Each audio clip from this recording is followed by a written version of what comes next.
Yo guys, as you can tell by the thumbnail and the title of this video, I am back with another review, and of course, as you can tell, we are back with a Smackdown review. This is the Smackdown after Night of Champions, which kind of feels weird saying that because Night of Champions was over a week ago now, and I know obviously Smackdown's like 6 days later after a PLE. But because Smackdown was pre-recorded this week, it feels a bit weird saying that Smackdown was a couple of nights ago, because yes, I didn't film and upload this review yesterday like I normally do. I normally obviously film my reviews on the Saturday after Friday Night Smackdown and upload them on the Saturday, but I was busy yesterday so I didn't have the time to film my review.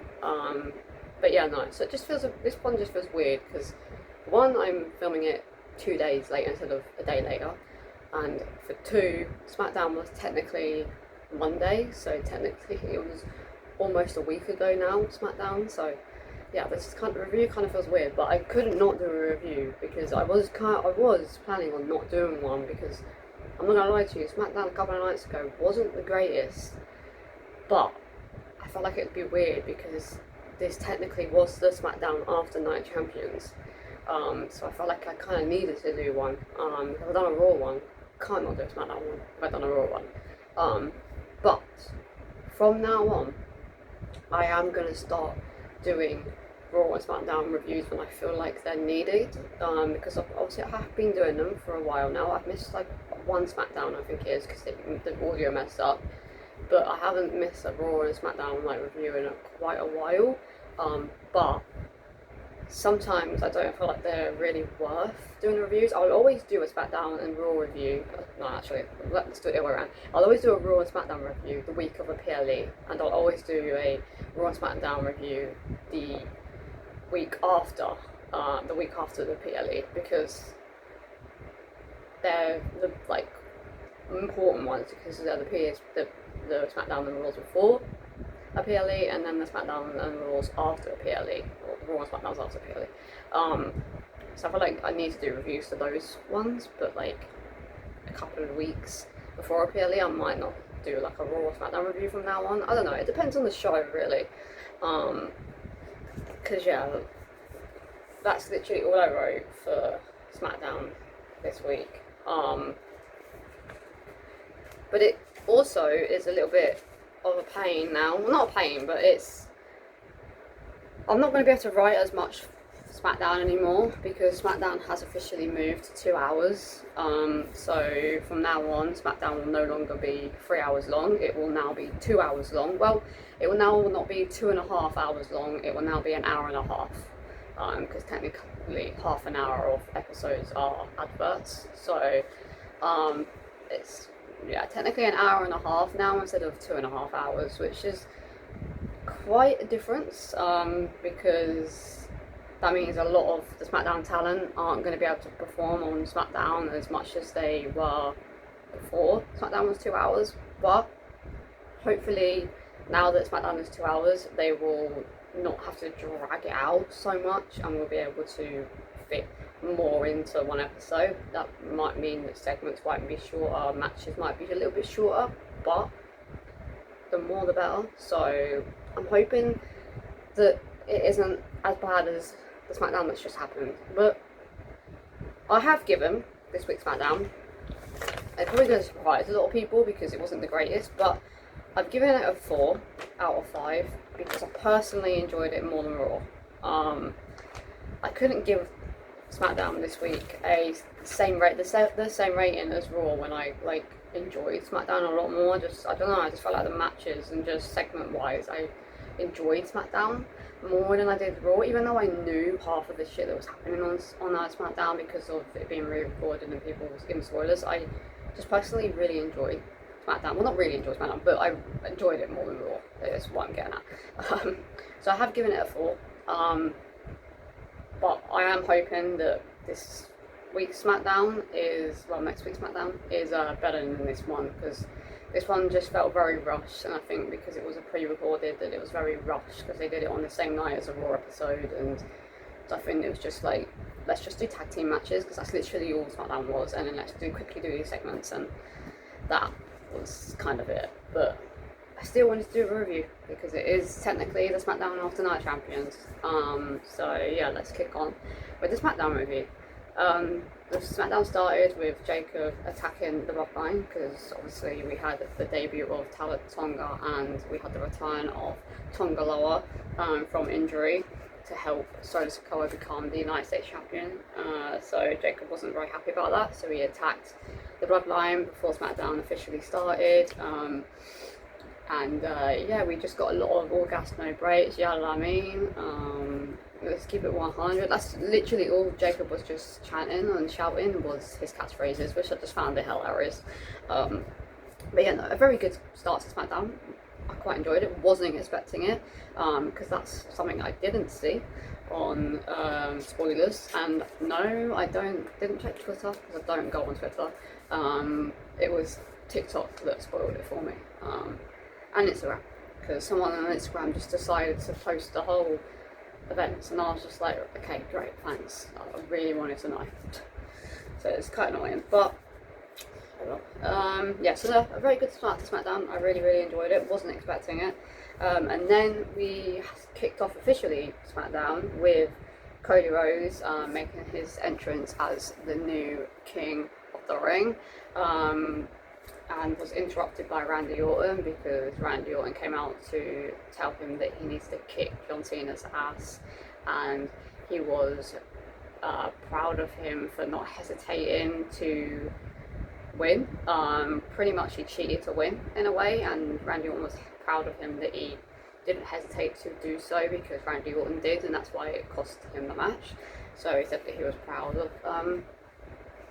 CM Punk, proud of Cody Rhodes. And then Drew McIntyre made his return to WWE. He wasn't gone for very long, like 3-4 weeks. It won't be gone for very long, but yeah, he made his return to WWE, and pretty much called Randy Orton and Cody Rhodes like crybabies, and like, oh, look at you two just giving each other little pep talks and stuff like that. So it was funny, but kind of annoying, because I knew Drew McIntyre was returning, because people just spoiled it everywhere. You couldn't not see a spoiler. I don't know how people didn't see a spoiler, because everybody was posting it everywhere, on Facebook, on Twitter. I didn't check Twitter, but on Twitter, on Instagram Explorer page, on Instagram itself, on TikTok, like you just, on YouTube, like there was no way of like not seeing the spoilers. You literally had to ban yourself from social media if you didn't want spoilers. So yeah, I already knew Drew was returning. Kind of annoying that they made him return on a SmackDown, but I know why they did, because Saturday night's main event is literally less than a week away, and they need matches for Saturday night's main event, because they decided to do Saturday night main event, NXT Great American Bash and Evolution on the same weekend as AEW All In, and 2 weeks after PLE. So WWE are struggling to sell tickets for Great American Bash, Evolution and Saturday Night Main Event, and I don't blame anybody that it's their fault. I blame WWE and TKO and everyone that's involved, because why book Evolution 2 weeks after a PLE, and they've got to try and sell out, I think it's like almost 7,000 tickets in less than 2 weeks. Like, what are they doing? Like, there's about like 1,500 left, and it's literally a week today, and they've still got 1,500 tickets available. It's just crazy to me that they're not giving storylines a chance to build up so that we can actually enjoy Evolution. Like, I'm excited for Evolution. I'm not excited for Saturday's main event. I'm watching it, but I'm literally got zero hype for it. I'm excited for Evolution, but it's just a bit disappointing that, for one, they're struggling to sell tickets because of how close it is, and there's barely any storyline, or how close it is to a PLE, and there's barely any storyline. And for two, yeah, that's the reasons. Like, it's too close to a recent PLE, and there's just not enough time to build up storylines and to get people that excited, because yes, they have sold quite a lot of tickets Like they sold like what, four? I think they sold like 4,500 tickets, which is good considering that they've only got 2 weeks to sell out all the tickets. But if this was like in a month where there was no other PLE than part of Evolution, the tickets would have sold like that.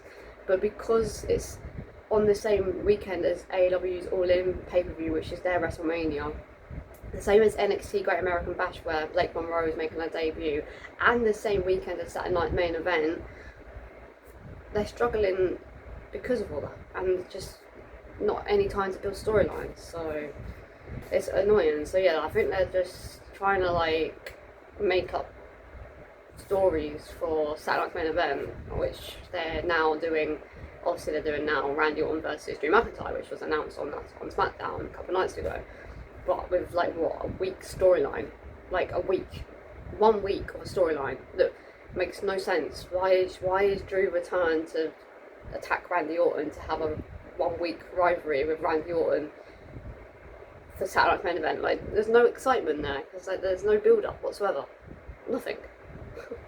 Like no build up, and it doesn't even make any sense.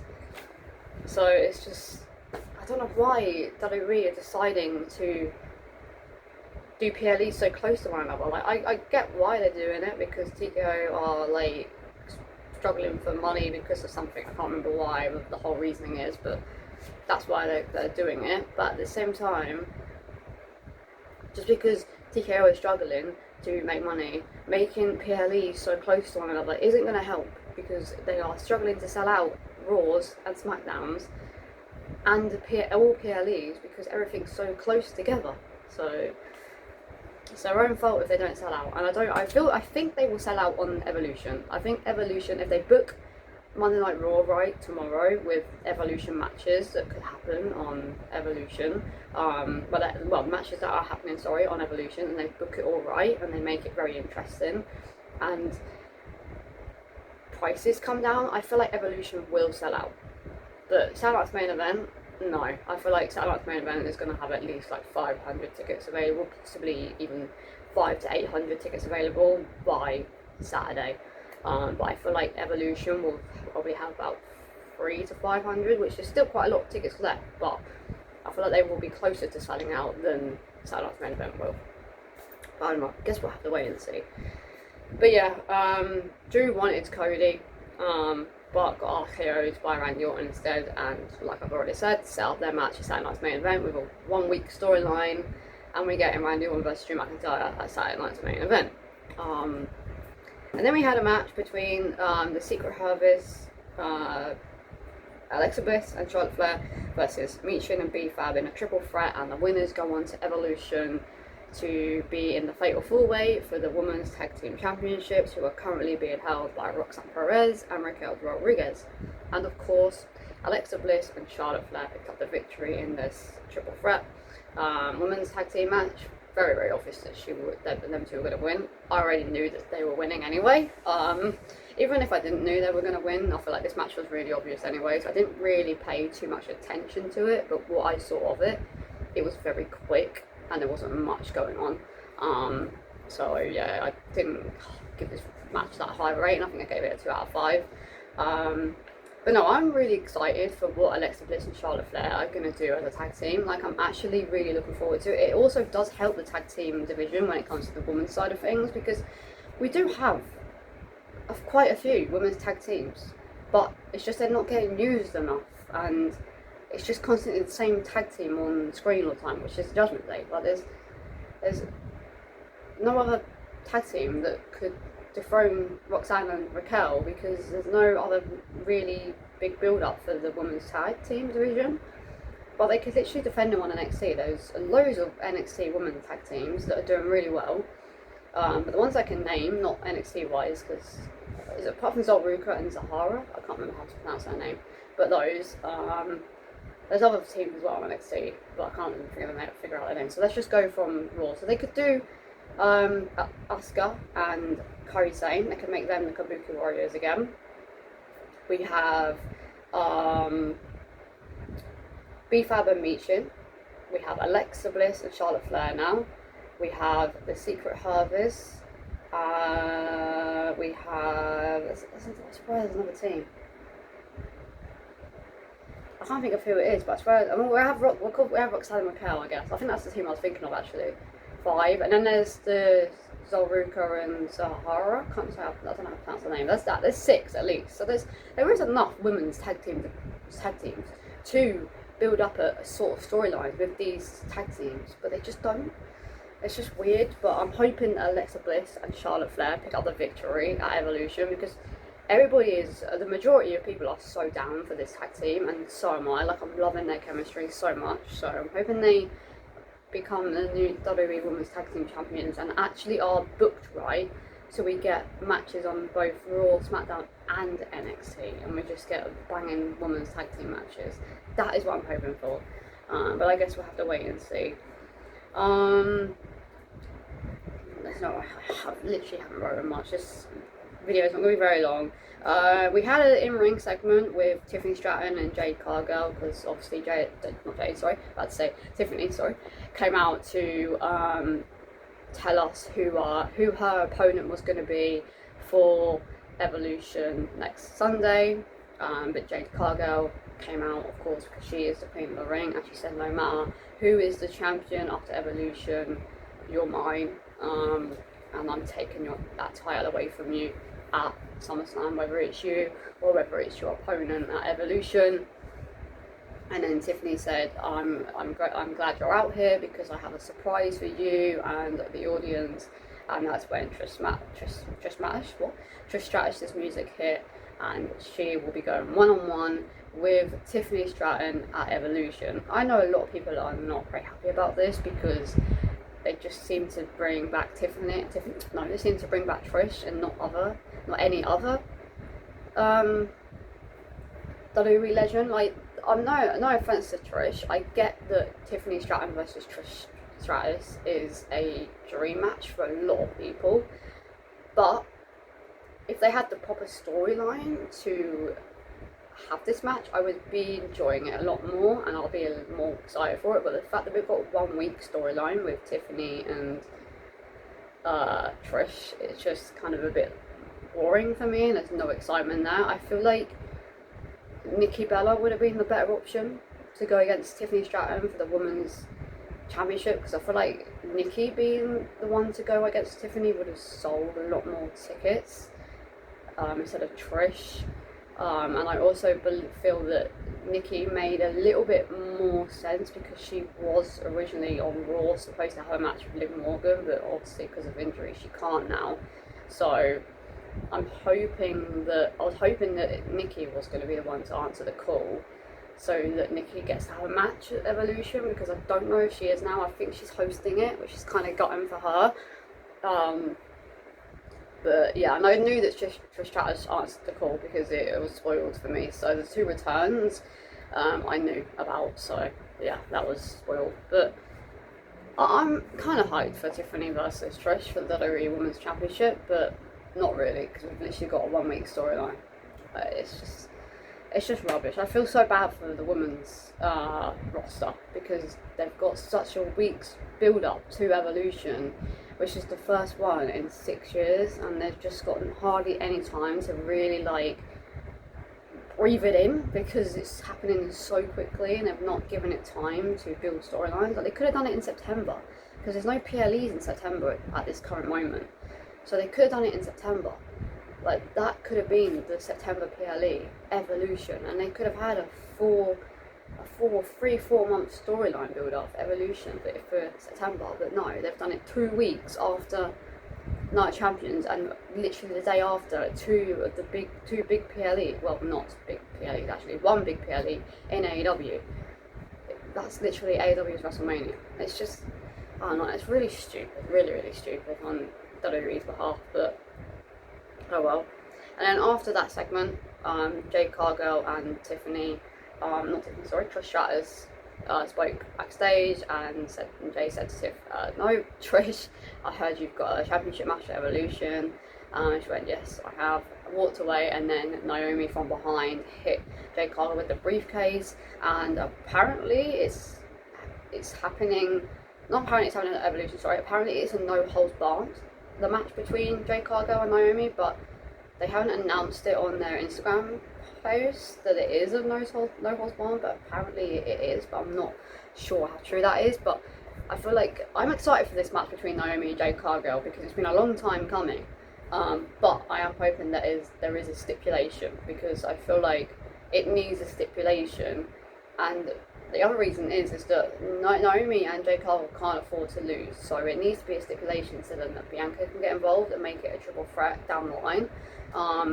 So that's what I'm hoping for. But yeah, we get Naomi versus Jade at Evolution, which I'm excited for. But again, like I've said for other matches, barely any build up to matches, so I can't get as excited as I would like. But oh well, it is what it is. Nothing we can do about it.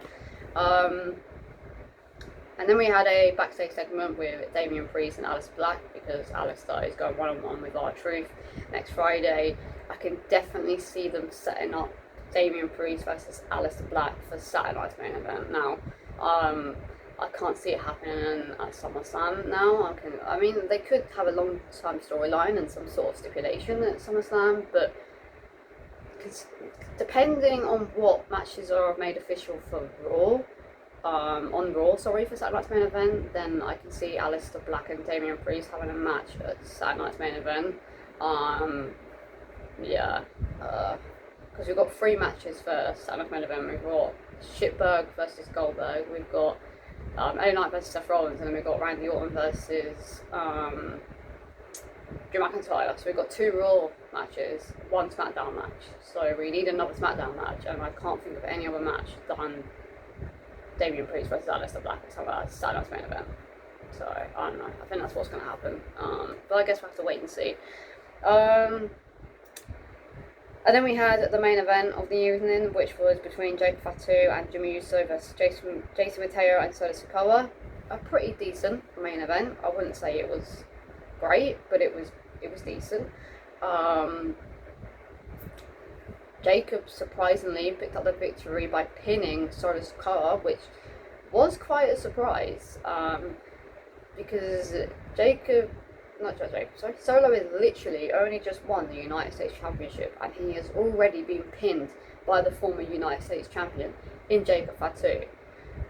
I was obviously expecting Jacob to eventually pin Solo in a non-title match, so that can then set up Jacob's rematch, but I wasn't expecting it so soon after Solo picking up his victory against Jacob. So when that happened, that was very surprising and definitely unexpected. But yeah, no, it was a decent main event. It wasn't great, but it was decent. But Jacob attacked Solo after the match, but Tonga and Tonga Loa got involved, attacking both Jimmy and Jacob Fatu, and then they done the triple powerbomb into the announce table to Jacob Fatu, and then they all stood over Jacob as the new faction called the Family Tree, My Family Tree, I think they're called. They're not called the Bloodline, they're called My Family Tree. Yeah, so that is the new group name for Solo's faction. But yeah, guys, that is literally all that happened on SmackDown last night. We just pretty much got a couple of segments. I've spoken about what, 2 matches? Yeah, 2 matches, and then pretty much it's just matches that are officially for Saturday night's main event, which is Drew McIntyre versus Randy Orton, and then we got matches made for Evolution, which was Alexa Bliss and Charlotte Flair being added to the Fatal 4-Way for the Women's Tag Team Championships, that are currently held by Roxanne Perez and Raquel Rodriguez. We got the match made official for Evolution between Trish Stratus and Tiffany Stratton for the Women's Championship, which, yes, is a dream match for a lot of people, but just unfortunate that there's no storyline there. And then we also had a match made official for Evolution between Naomi and Jade Cargill, hopefully in a stipulation, but we'll have to wait and see. And then possibly the match between Damian Priest and Aleister Black will be made official next Friday night on SmackDown for Saturday night's main event the next day. Yeah, and then Jacob pinned Solo, presumably letting us know that the match for SummerSlam is going to be Jacob Fatu versus Solo Sikoa for United Championship. Hopefully in a Bloodline rules, in a Family Tree rules type match, whatever we want to call it now. Hopefully. I want a stipulation. If Jacob gets his rematch at SummerSlam against Solo, I want it to be in a stipulation. I don't want it to just be a one-on-one. I want it to be a stipulation. But yeah, that's literally it for Smackdown. There's nothing really else to say. I will say quickly, if you've made it this far, I want to say that if you are planning on watching NXT Great American Bash, but you also want to watch AEW All In, AEW All In and NXT Great American Bash start at the exact same time. They both start at 8 PM. If you want to watch AEW's All In pay-per-view, there is an app on your phone or on your laptop or on your TV, depending on the type of TV you have, called Thriller. I think it's called Thriller. Let me just double check for you guys. Hang on. I'll show you if I can. Thriller. Let me show you guys. That. It's called Thriller TV. So if you want to watch AEW's All In pay-per-view and you don't mind paying for it, because you have to pay £15 to watch AEW's All In pay-per-view. So if you want to watch it, you have to pay £15 to watch it, and it is on that app. If you want to watch NXT Great American Bash, it is on at the exact same time as AEW's All In pay-per-view. They both start at 8 PM UK and Northern Ireland time. Obviously, NXT Great American Bash is on Netflix. AEW's All In pay-per-view is on the Thriller TV app. Yeah, but they both start at 8 PM. And then the Saturday night's main event, PLE, is live streaming on YouTube and starts either midnight or past midnight. I know it's either of those two. I'm more likely gonna say to you guys that it starts at 12:30, because if you look on Ticketmaster, it starts at half past something in America. I can't remember the time. So, which normally means that it will start at 12:30 in the UK, and that will be 12:30. I think they're 5 hours behind. So yeah, it starts at 12:30 on YouTube. Saturday night's main event, and then Evolution starts at the same time. I think it starts at 12:30 as well on Sunday, but I'm not 100% sure on Evolution. It might be later. It might be 1 o'clock. It'll be in between midnight and 1 anyway. Evolution will start, and that will be live streamed on YouTube as well. So yeah, guys, I thought I'd let you guys know the timings for the PLEs that are all happening next week, in case you wanted to watch any of them. But anyways, guys, this has been Charlie, and my next video will be the Raw review. So yeah, guys, it's been Charlie, and I'll see you guys in my next video. Peace.